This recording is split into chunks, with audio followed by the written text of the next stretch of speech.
In this video, I will talk about angle start. Have you ever heard about that? Let me know in the comments. In your driving test, examiner can ask you to pull up on the left behind any parked car. So when you stop behind the parked car, make sure you must be able to see tire and tarmac so you can have enough room to go around. Now, what is the difference between normal moving off and angle start?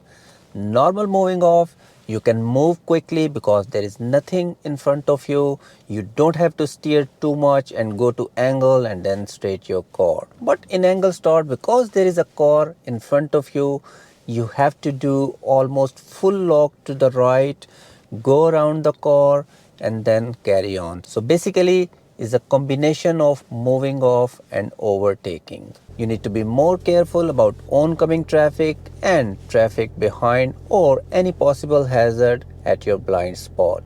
Now let's do it so you can see how you can do it without making any mistake.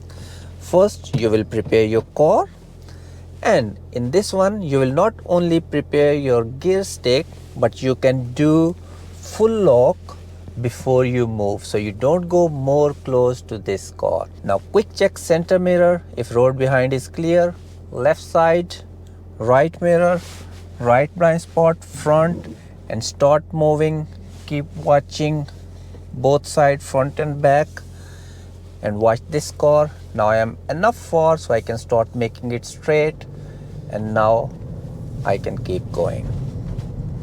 Let me know in the comments if this video was helpful, and I will see you in the next one.